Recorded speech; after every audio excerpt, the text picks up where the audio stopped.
გერმანიის კონსერვატიული ბლოკის ქრისტიან-დემოკრატიული ქრისტიანული კავშირის ლიდერი ფრიდრიხ მერცი გერმანიის კანცლერობის ახალი კანდიდატია. ეს მას შემდეგ, რაც მისმა კონსერვატიულმა ალიანსმა გადამწყვეტ ფედერალურ არჩევნებში ყველაზე მეტი ხმა მოიპოვა. ყოფილი ბანკირი, არასდროს ყოფილა მთავრობის მინისტრი, თუმცა შესაბამისი პროცედურების გავლის შემდეგ ის ქვეყნის ერთ-ერთი მთავარი ფიგურა გახდება. მემარჯვენე ცენტრისტი პოლიტიკოსი 2000-იანი წლების დასაწყისში იბრძოდა ამ პოზიციისთვის, მაგრამ მის ნაცვლად ყოფილი კანცლერი ანგელა მერკელი აირჩიეს. მერკელისგან განსხვავებით ფრიდრიხ მერცმა ქრისტიან-დემოკრატიული კავშირი უფრო კონსერვატიული მიმართულებით წაიყვანა. გერმანიის მომავალი კანცლერი 69 წლის ფრიდრიხ მერცი იურისტია. იგი იყო მოსამართლე, ეკავა მაღალი თანამდებობა სხვადასხვა საერთაშორისო კორპორაციაში, მათ შორის ამერიკის ერთ-ერთ უმსხვილეს აქტივების მმართველ კომპანია BlackRock-ში. მერცი დაბალი გადასახადების მომხრეა როგორც ინდივიდებისთვის, ასევე კორპორაციებისთვის. ის ასევე მხარს უჭერს ბიუროკრატიის შემცირებას. მან თქვა, რომ მისი მიზანია გერმანიაში სტარტაპების განვითარება და აპირებს შექმნას უწყება, რომელიც ფოკუსირებული იქნება ქვეყანაში გაციფრულებასა და ხელოვნური ინტელექტის განვითარებაზე.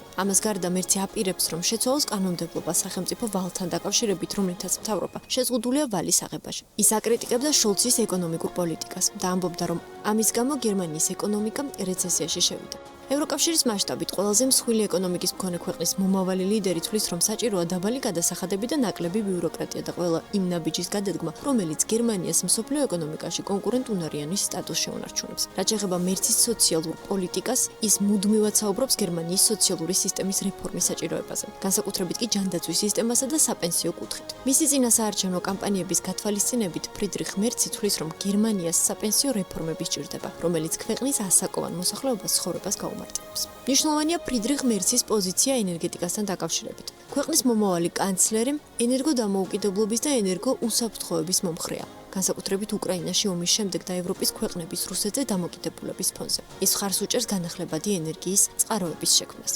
ფრიდრიხ მერცი ევროკავშირის მტკიცე მხარდაჭერია და წევრ სახელმწიფოებს შორის კავშირების გაღრმავებას ემხრობა. მეორე მხრივ კი მუდმივად ხაზს უსვამს ევროკავშირში გერმანიის ეროვნული ინტერესების დაცვას. ეროვნულ ინტერესებზე საუბრისას მნიშვნელოვანია ვახსენოთ ისიც, რომ გერმანიის კანცლერობის კანდიდატი სავარაუდოდ მიგრაციის პოლიტიკასაც გაამკაცრებს. რაც შეეხება საგარეო პოლიტიკას, ფრიდრიხ მერცი განსაკუთრებულ აქცენტს აკეთებს ევროპაში უსაფრთხოების დაცვის მნიშვნელობაზე და ნატოს როლზე ამ პროცესში. მას სურს, რომ გერმანია ევროპაში უსაფრთხოების კუთხით ლიდერი სახელმწიფო იყოს. ის ასევე მხარს უჭერს უფრო მკაცრ პოლიტიკას რუსეთისა და ჩინეთის მიმართ. სურს, რომ გერმანიამ დაიცვას მკაცრი მიდგომები იმის შესახებ, თუ როგორ უნდა წარიმართოს ურთიერთობები როგორც რუსეთთან, ასევე ჩინეთთან. მნიშვნელოვანია გერმანიის მომავალი კანცლერის დამოკიდებულება ამერიკის შეერთებული შტატების პრეზიდენტის მიმართ. წინასაარჩევნო კამპანიისას ფრიდრიხ მერცმა მზაობა გამოთქვა ტრამპთან პირისპირ გარიგების დასადებად. თუმცა ის იძულებული გახდა შეეცვალა თავისი პოზიცია მას შემდეგ, რაც ამერიკის შეერთებული შტატების პრეზიდენტმა შეცვალა ნარატივი უკრაინაში რუსეთის აგრესიული ომის შესახებ.